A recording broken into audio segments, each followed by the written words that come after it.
Awake, O sword, against my shepherd, and against the man that is my fellow, saith the Lord of hosts. Smite the shepherd, and the sheep shall be scattered, and I will turn mine hand upon the little ones. And it shall come to pass that in all the land, saith the Lord, 2 parts therein shall be cut off and die, but the third shall be left therein.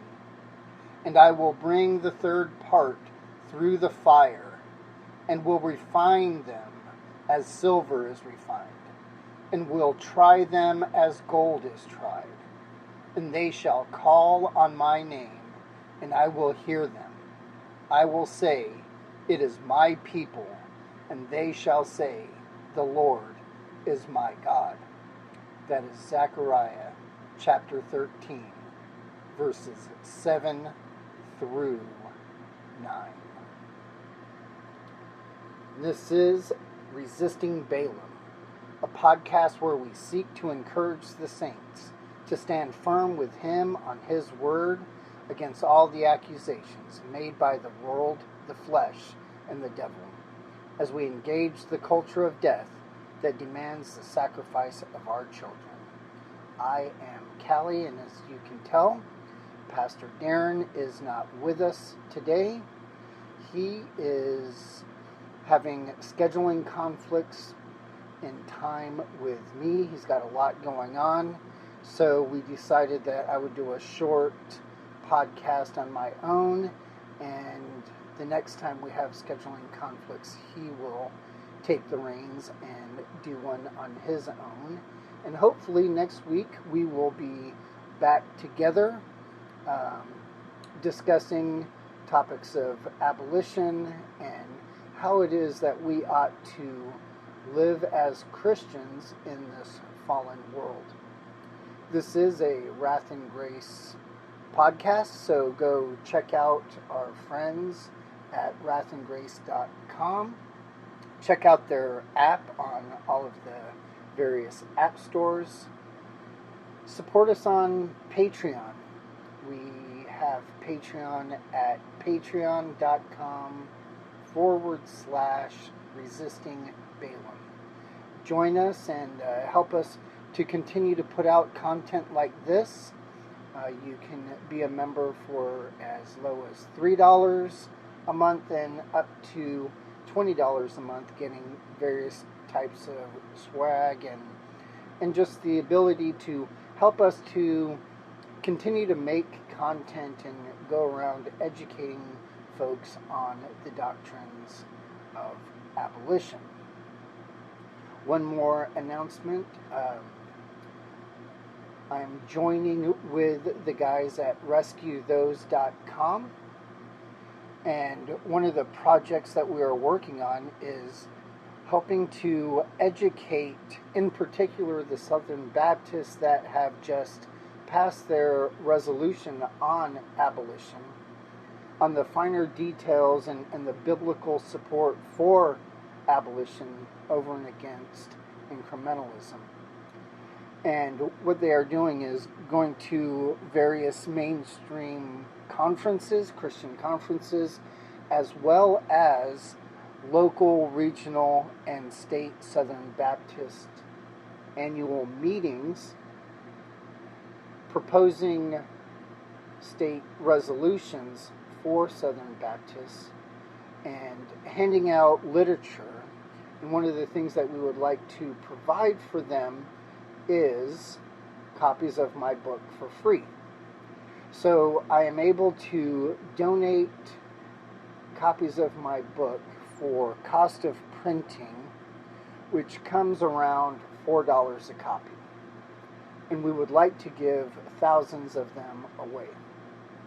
So if you would like to support us and help us put these resources in the hands of Christians at these conventions, we are accepting donations either at ecclesiamuskogee.church, that's EKKLESIAMUSKOGEE.church, or you can make a donation at donorbox.org/sermon-in-the-park. Help us put these resources in the hands of Christians. Now, this is going to be a long-term project that we are doing over the next year, but our first big push extends through the rest of this month. So we are making our first order of literature at the end of this month. So please make a donation, share this with your friends, and help us put these resources in the hands of Christians across the nation. Okay, so our topic today, what I'd like to talk about is the Supreme Court case that is coming up this year, the Dobbs case. It's a 15-week abortion ban in Mississippi. Now, what I'm not going to do is discuss the justness of this ban, why it's a bad law, and what the Supreme Court ought to do.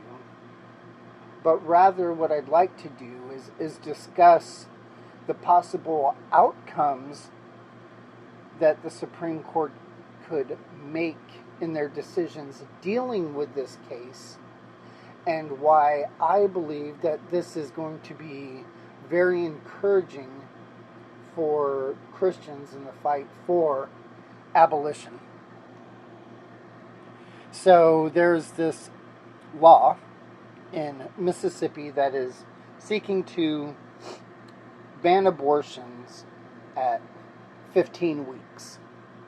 And it's come up to the Supreme Court.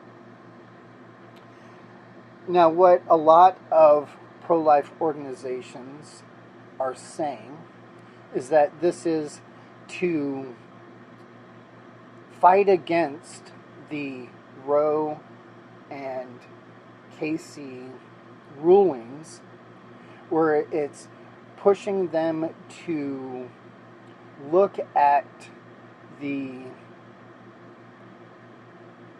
time in which states are allowed to restrict abortions, where it would be considered an undue burden on a woman's access to her right to an abortion.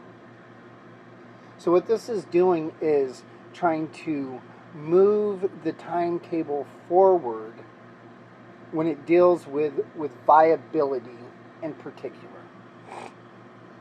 So most of the laws, the regulations, the healthcare laws that states are passing that are not being confronted and enjoined in court, and the way that the attorneys general are arguing their cases is that they do not pose an undue burden on a woman's access to her right to abortion, following the words of Casey. And most of these cases have to deal with bans over 20 weeks.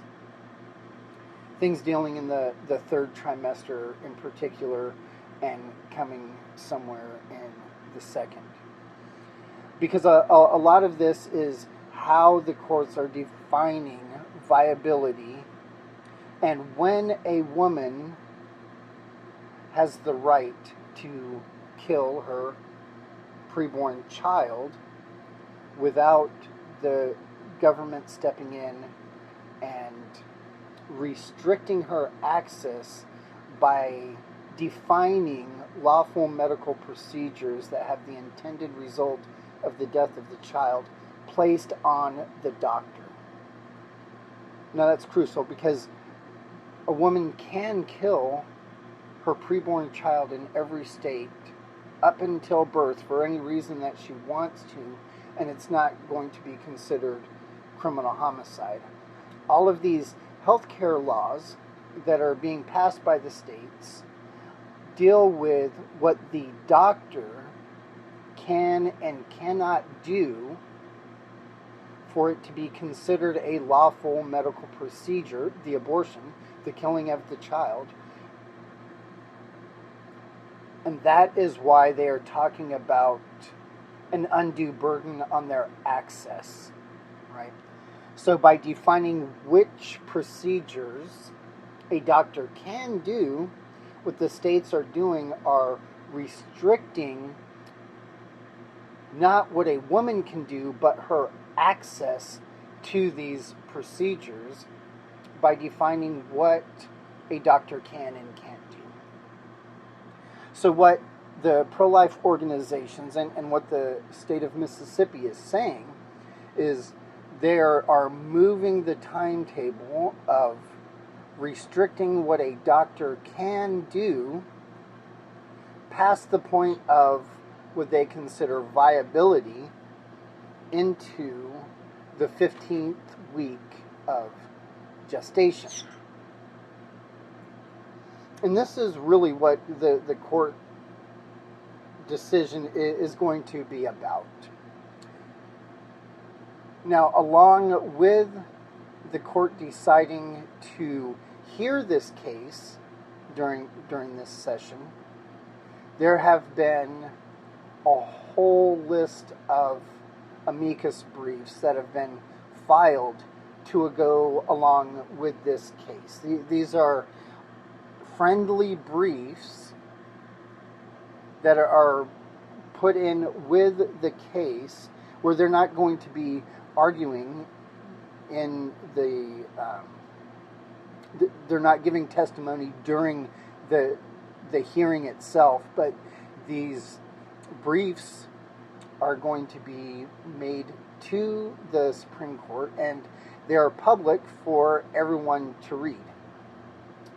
And some of them are quite interesting. You have 12 governors that have joined together and filed a brief, and what they are asking for is that the Supreme Court hands back to the states the authority to decide what they will do in their state with respect to abortion. So these governors are pleading with the court to give back their jurisdictional authority to deal with the unjust killing of humans on a state level. That's what they are asking the courts to do. There are other briefs out there. A group of senators, U.S. senators, have joined together, and they have written a brief wanting similar things, where rights to be granted back to the states to deal with this topic.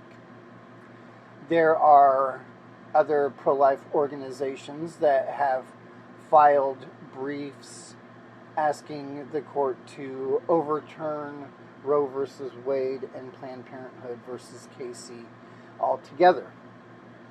Our friend Bradley Pierce has joined together with several organizations, End Abortion Now, Abolish Abortion Texas, a whole group of organizations. I don't know the names off the top of my head.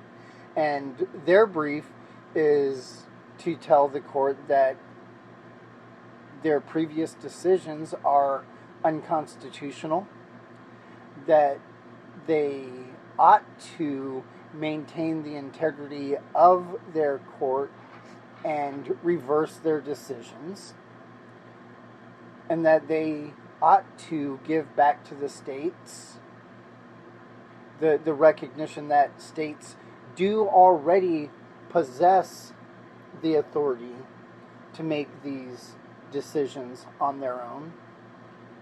And they talk about the constitutionality of abortion itself and why their decision was unconstitutional and all of these things. And it comes from a very biblical background.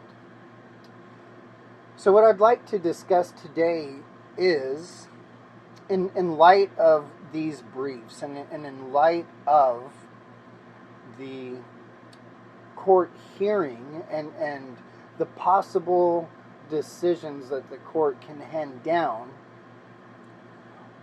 I would like to look at some of those decisions that are possible and how they might affect the perception of the Christian in this fight against abortion. And I'm going to deal with everyday, average, pro-life Christians as well as abolitionists. So before we get into that discussion, let's go ahead and go to our street ministry segment and hear stories from Christians that are out sharing the gospel, either at abortion clinics or just out street preaching or at universities. And we want to normalize the idea of Christians going out and sharing the gospel of Jesus Christ to the lost world.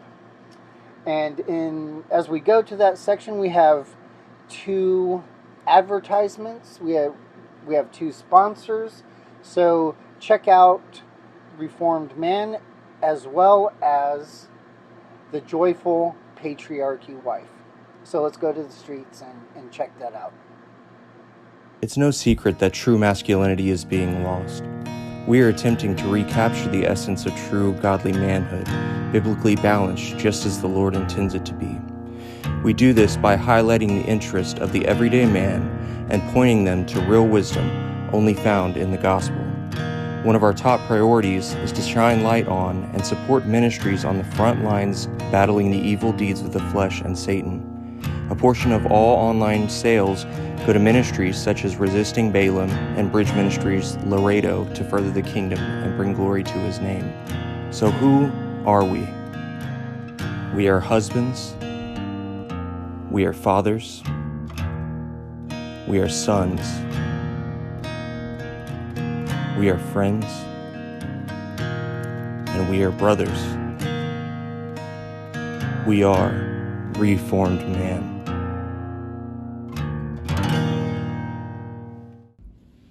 Hello, I'm Noah Wyatt. I am co-founder of Miriam Pregnancy Counseling Center in Dallas, Texas. My story actually comes from Southwestern Women's Pregnancy Center off of Greenville Avenue in Dallas, Texas. I was out there one day, usually am on Saturdays. I've been preaching, and because of the Texas heat, I took a break off to the side so I didn't pass out. So I was drinking water, trying not to pass out. And this lady pulling out who we had seen, we know she wasn't there to kill her child. That time she was driving by herself, and so that usually means that she wasn't there to kill her child. But we were assuming it was a checkup or a first appointment.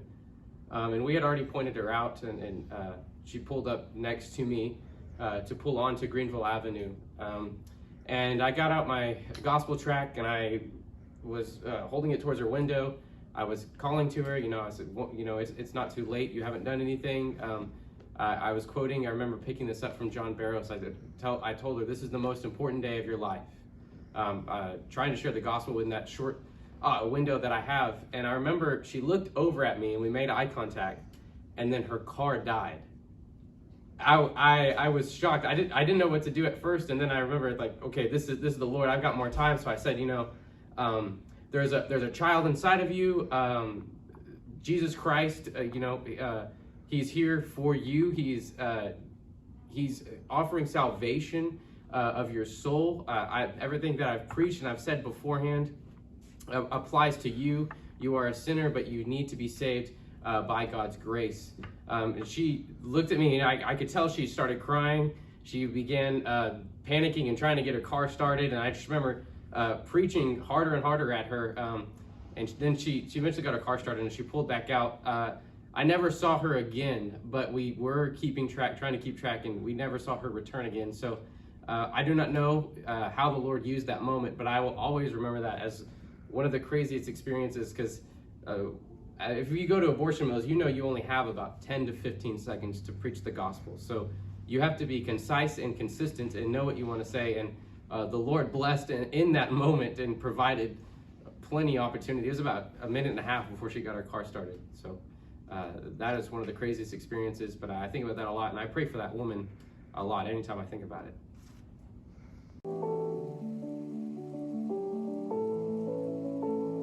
We are Titus 2 women, seeking to glorify God through the teaching of younger women, biblically, to love their husbands, children, and be keepers of the home.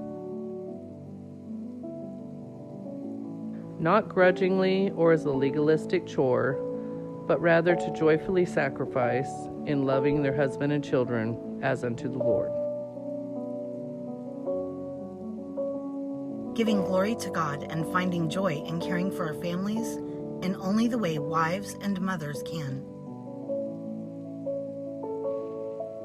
As God has blessed us with female traits that make our work in the home essential to a godly home.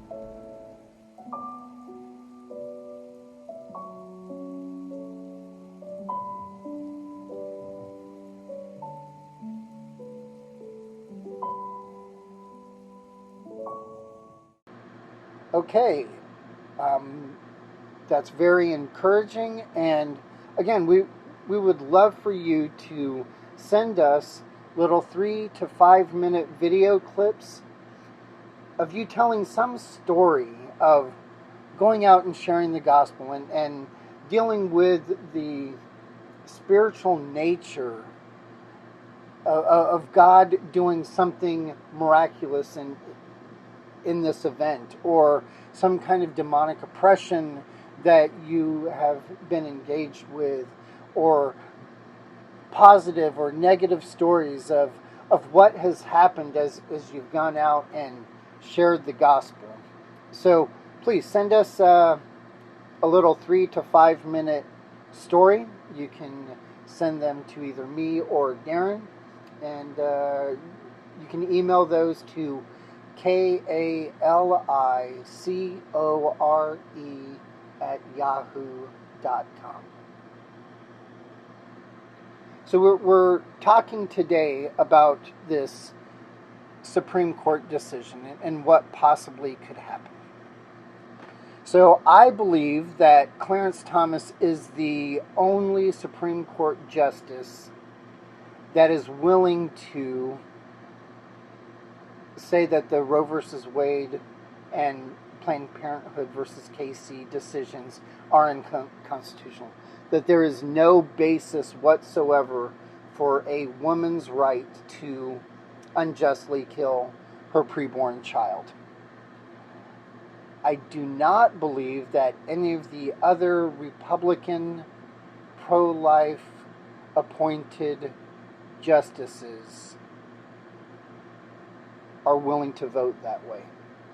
I think they've shown a history of stare decisis and a desire to keep the integrity of the court intact by not admitting that they were wrong and using precedent on precedent or even super precedent to uphold unconstitutional decisions. I think even with Trump's appointees that they are going to be unwilling to stand on the side of justice, and they will not overturn the Roe versus Wade decision or the Planned Parenthood versus Casey decision. I do not believe that they are going to be willing to say that this is a states' rights issue and that states have the authority to judge within their jurisdiction whether or not women ought to be able to kill their children, whether states should continue to sanction the murder of these children. I think that this is going to be very eye-opening for Christians across the board. I think a lot of them are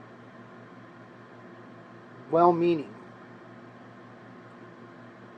uneducated about these topics because they've listened to the propaganda of pro-life organizations and institutions.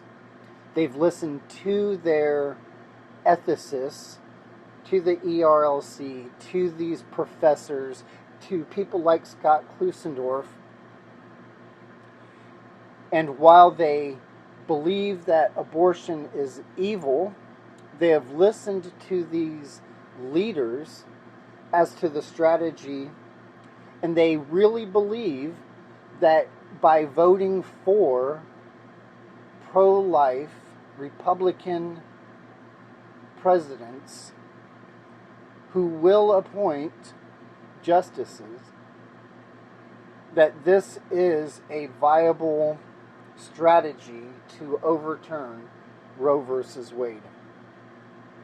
And this is what they've been told over and over and over again.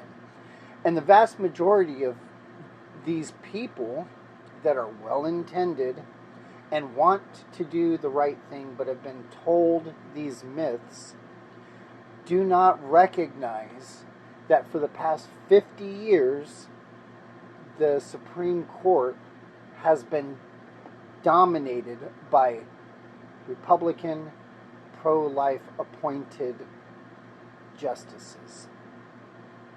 That there has never been a time where the justices are Democrat, not once. It has always been a majority of Republican pro-life president appointees. There was about a 6-month period where it was an even split until the new justice was named and gone through the hearings and all of that. So for 50 years, they've had a dominant court.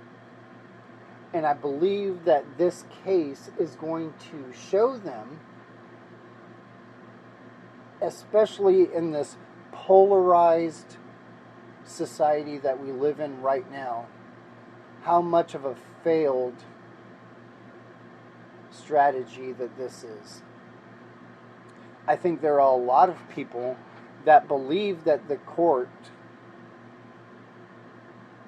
will overturn Roe versus Wade.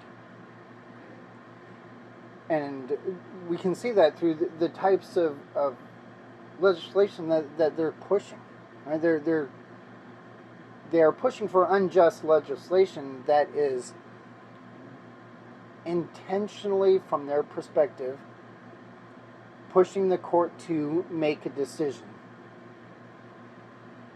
And I think when this court shows its hand that it is unwilling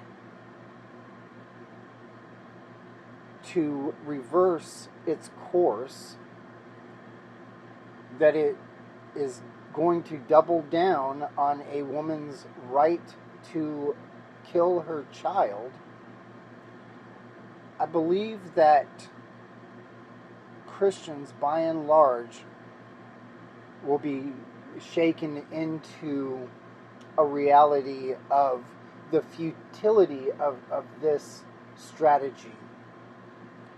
This is the type of thing that we saw at the Southern Baptist resolution passing.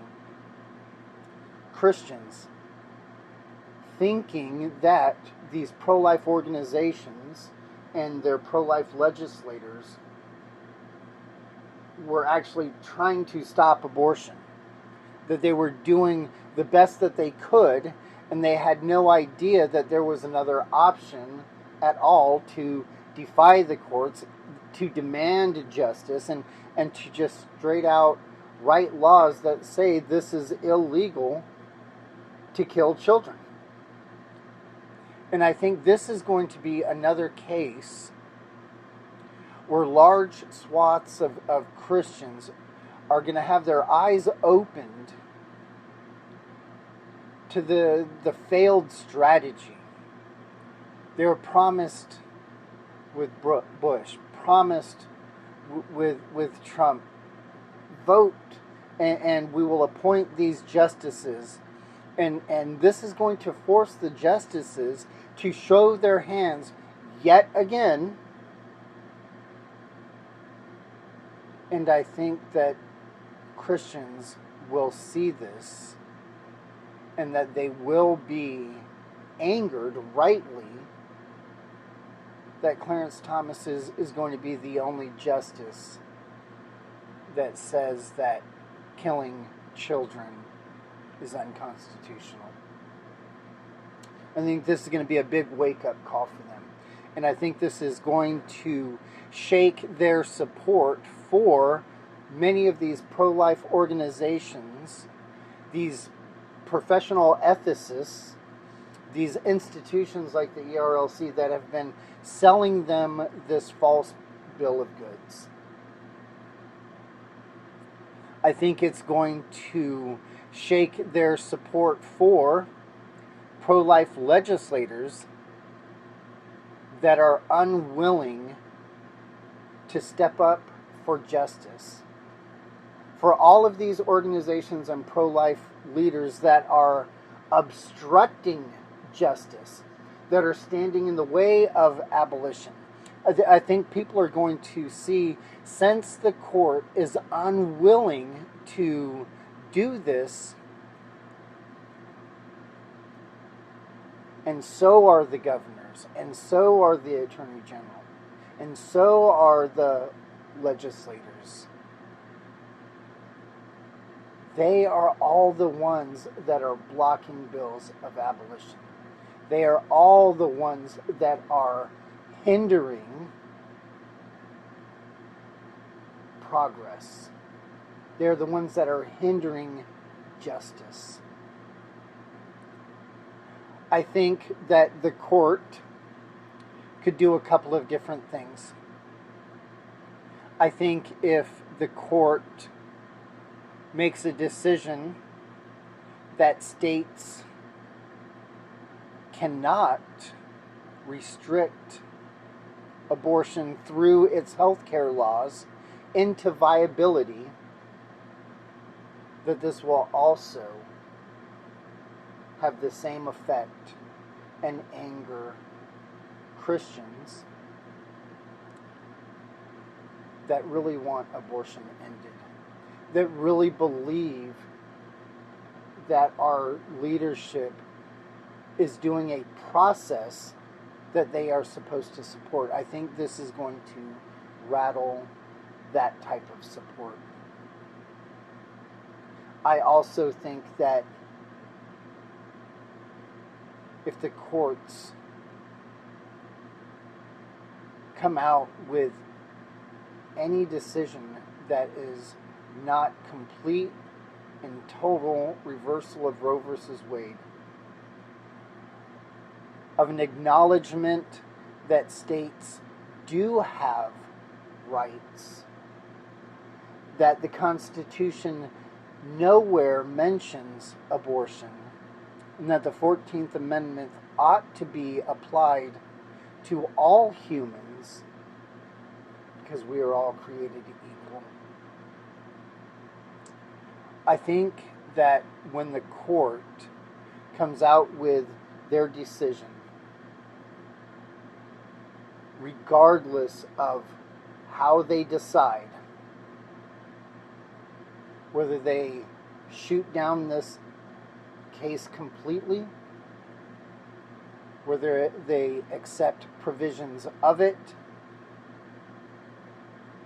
if there is not the complete reversal, if there is not the court saying we were wrong, there is no constitutional right for women to kill their children, I think our country is going to be split on this topic. I think that abortion has become, rightly so, extremely polarizing. And I think one side is doing a great job of saying, no, we ought to have the right to kill children. In fact, all of your healthcare laws are inconsistent. We want the right to kill all of these children. And I think that Christians are starting to see their true colors as well as the true colors of the court, our governors, our legislature, and our pro-life organizations that are being inconsistent with their argumentation, inconsistent with a Christian ethic. And I believe that they are starting to wake up to see the futility of this strategy. I'm very encouraged by the court taking up this case. I'm very encouraged by the decision that they will make, regardless of what decision they do say. I think this is going to be a watershed moment where eyes are open, and I believe that the anti-abortion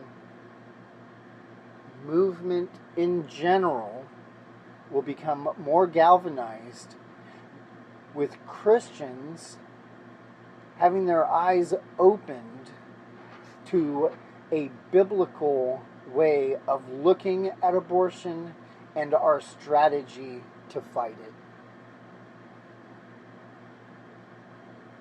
So my encouragement to you all is to be encouraged, to not be discouraged by these unjust laws that are being passed.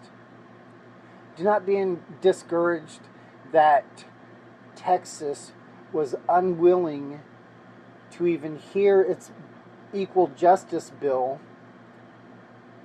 and the committee chair ran through 11 unjust pro-life health care laws to be heard in order to cover their lack of justice. These things should encourage you. They are starting to see the writing on the wall because Christians and the ideology of abolition and its biblical principles are spreading. It's taking root in average Christians that are making their voices heard across a whole number of states. And it is putting them on notice. So be encouraged by what is to take place, because it will help us. It will be to our benefit because we stand on truth, we stand on the Word of God, and the eyes of Christians are being opened. And I think this will be a case that opens the eyes to more Christians. So with that, let me invite you to join the resistance and wield the sword of truth. Our Lord has left us here to navigate through this world as priests in the kingdom of God. Apply the mind of Christ and battle against the culture that hates God and loves death.